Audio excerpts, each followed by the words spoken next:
Olá pessoal, essa é a nossa nova aula de biologia, cujo tema é como se determina o sexo nos animais. Bem pessoal, a maioria das espécies cujos sexos são separados, então tem que haver um processo de determinação. Ou seja, essa determinação ela é advinda de certos cromossomos que têm essa funcionalidade. Por exemplo, no caso dos mamíferos, o sistema de determinação ele é chamado de XY. Recebe essas letras pelo seguinte, porque os gametas masculinos, tá certo? Os espermatozoides, eles podem ter dois tipos de cromossomos que determinam o sexo. Então, um cromossomo maior do que o outro. Já o gameta feminino, que é o ovócito, ele tem dois tipos de cromossomos sexuais, mas iguais, tá certo? Eles são completamente homólogos, eles são semelhantes. Então, eles são chamados de XX, certo? Isso aqui é só para distinguir, certo? Para dar nome aos bois, como diz a expressão.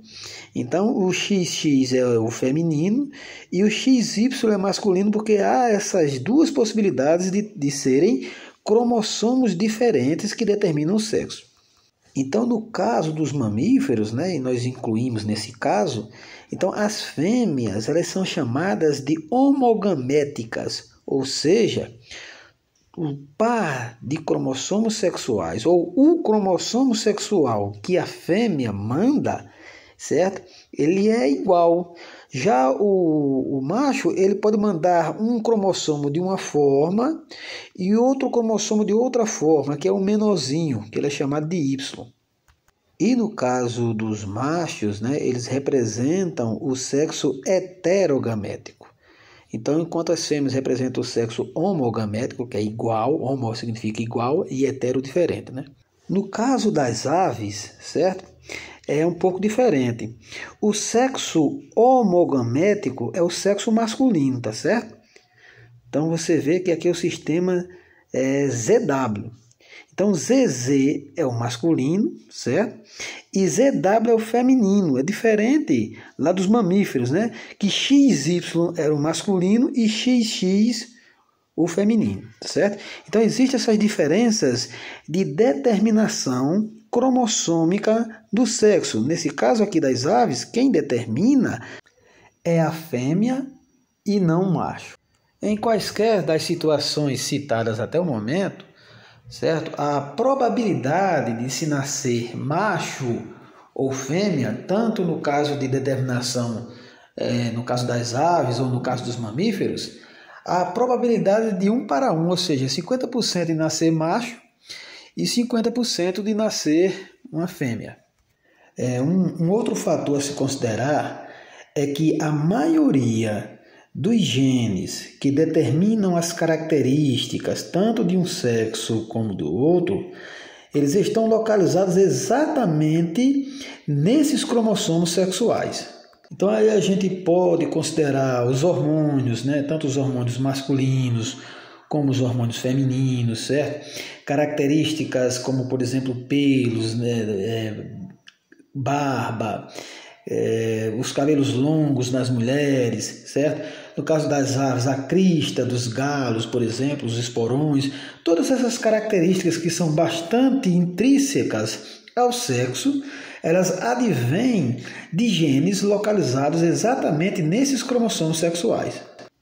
Então, as formas mais conhecidas da determinação de sexo, tanto nos mamíferos como nas aves, né? É a questão do XY para os mamíferos, né? E no ZW para as aves, né?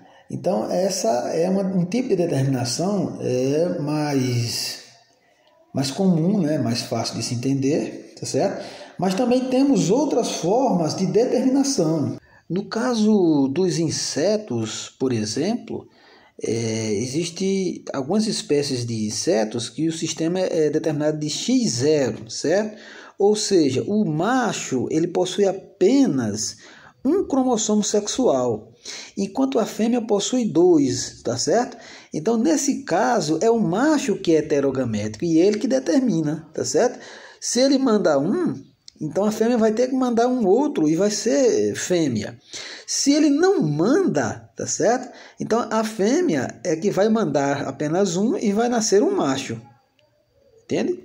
E ainda, em alguns grupos de insetos, como por exemplo nas abelhas, nas formigas, existe uma situação bastante diferente.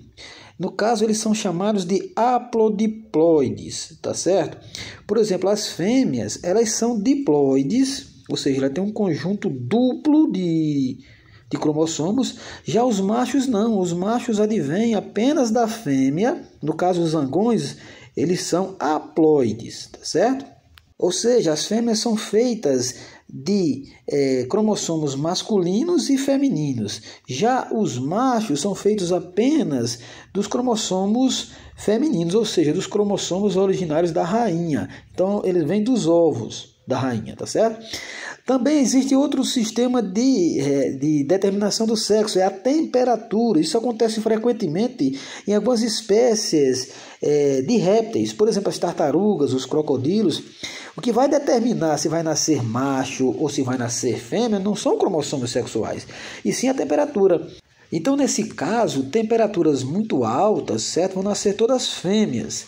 E temperaturas baixas vão nascer machos. Então, se as temperaturas forem intercaladas, né, durante a gestação, a fecundação desses ovos, né, vai nascer um conjunto misturado entre machos e fêmeas. Então, falando ainda no sistema de determinação do sexo, né, não mais cromossômico, há situações bastante interessantes. Por exemplo, algumas espécies de peixes, quando na ausência de um macho, certo? Ou mesmo na ausência de uma fêmea, um outro peixe ele pode sair de uma situação de gênero, certo? E mudar esse gênero, haver uma mudança hormonal dos seus corpos, e uma fêmea, por exemplo, passar a produzir hormônios masculinos, tá certo? Ou vice-versa, um macho passar a produzir hormônios femininos, dependendo da necessidade, e fazer o papel de uma fêmea, tá certo? E isso são situações que também acontecem com outros filos animais.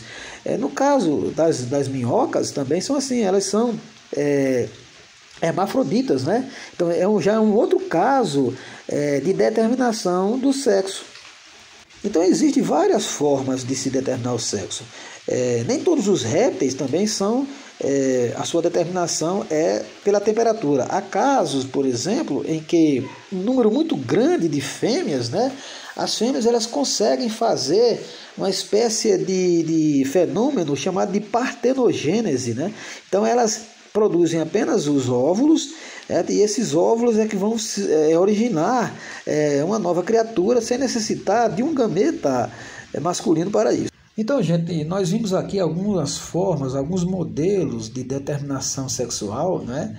Sobretudo as cromossômicas, né? Que são bastante visíveis nos mamíferos e nas aves, por exemplo, certo? E também vemos situações inusitadas em que não havia a necessidade obrigatória de que fosse cromossomos que determinasse o sexo.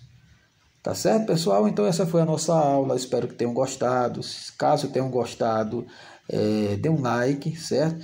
E na hipótese de alguma dúvida, acessem o chat ou entre em contato comigo de uma outra maneira. Então até a próxima.